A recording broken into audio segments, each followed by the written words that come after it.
छत्तीसगढ़ विधानसभा का रजत जयंती समारोह 24 मार्च को रायपुर में आयोजित किया गया। राष्ट्रपति द्रौपदी मुर्मू ने इस समारोह में भाग लिया और अपने संबोधन में राज्य के नीति निर्माताओं से विकास के पथ पर आगे बढ़ते हुए पर्यावरण संरक्षण सुनिश्चित करने का आग्रह किया। साथ ही उन्होंने बताया कि समाज के सभी वर्गों को आधुनिक विकास की यात्रा में जोड़ने की जिम्मेदारी भी नीति निर्माताओं की है। American chamber of commerce in India के सड़क सुरक्षा के लिए तकनीकी नवाचार भारत अमेरिका साझेदारी कार्यक्रम का आयोजन 25 मार्च को नई दिल्ली में किया गया।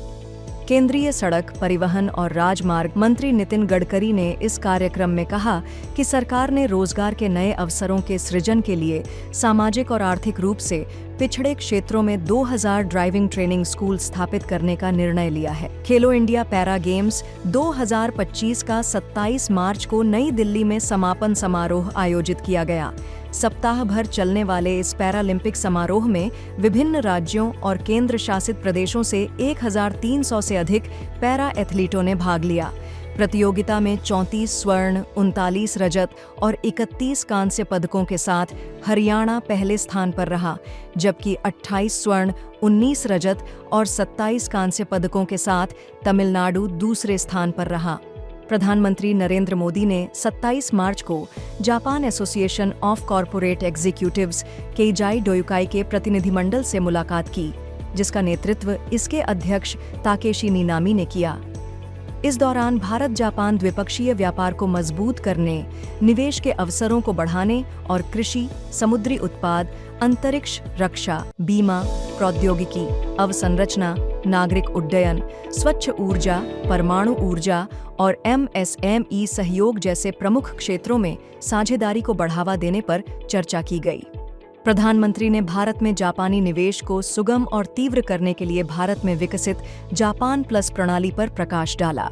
रक्षा मंत्रालय ने 27 मार्च को 2 बड़े रक्षा सौदों, टैंक रोधी हथियार प्लेटफॉर्म के ट्रैक्ट संस्करण नाग मिसाइल सिस्टम की खरीद के लिए आर्मर्ड व्हीकल निगम लिमिटेड से और लगभग 5000 हल्के वाहनों की खरीद के लिए फोर्स मोटर्स लिमिटेड और महिंद्रा एंड महिंद्रा लिमिटेड के साथ एक अनुबंध पर हस्ताक्षर किया। इस सौदे की कुल लागत लगभग 2500 करोड़ रुपए है। इन दोनों सौदों से स्वदेशीकरण और राष्ट्रीय रक्षा उपकरण विनिर्माण क्षमताओं में वृद्धि होगी। साथ ही इन परियोजनाओं में घटकों व उपकरणों के विनिर्माण के माध्यम से सूक्ष्म, लघु एवं मध्यम उद्यम क्षेत्र को प्रोत्साहन देते हुए प्रत्यक्ष और अप्रत्यक्ष रोजगार के सृजन की अपार संभावनाएं खुलेंगी। Chief of defence staff general Anil Chauhan ने IIT कानपुर में एशिया के सबसे बड़े अंतर महाविद्यालय तकनीकी और उद्यमिता महोत्सव टेक्कृति 2025 का उद्घाटन किया। इस अवसर पर उन्होंने भारतीय सशस्त्र बलों में उन्नत और आधुनिकीकरण की जानकारी दी तथा भविष्य के युद्धों की उभरती चुनौतियों, विशेष रूप से साइबर, आर्टिफिशियल इंटेलिजेंस, क्वांटम और संज्ञानात्मक क्षेत्रों में तैयारी पर अपने विचार साझा किए। प्रधानमंत्री नरेंद्र मोदी की अध्यक्षता में केंद्रीय मंत्रिमंडल ने इलेक्ट्रॉनिक्स आपूर्ति श्रृंखला में भारत को आत्मनिर्भर बनाने के लिए 22,919 करोड़ रुपए के वित्त पोषण के साथ इलेक्ट्रॉनिक्स घटक विनिर्माण योजना को मंजूरी दी। केंद्रीय मंत्रिमंडल ने प्रधानमंत्री कृषि सिंचाई योजना त्वरित सिंचाई लाभ कार्यक्रम के अंतर्गत बिहार की कोसी मेची अंतरराज्यीय लिंक परियोजना को शामिल करने को भी मंजूरी दी। साथ ही केंद्रीय मंत्रिमंडल ने फॉस्फेट और पोटाश वाले उर्वरकों पर 1 अप्रैल 2025 से 30 सितंबर 2025 तक खरीफ मौसम 2025 के लिए पोषक तत्व आधारित रियायती दरें तय करने के उर्वरक विभाग के प्रस्ताव को भी मंजूरी दी।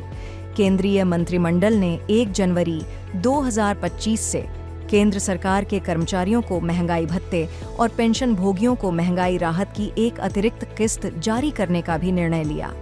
यह निर्णय मूल वेतन पेंशन के मौजूदा 53% की दर से 2% की वृद्धि को दर्शाता है, जिससे मूल्य वृद्धि से होने वाली क्षति की पूर्ति की जा सके।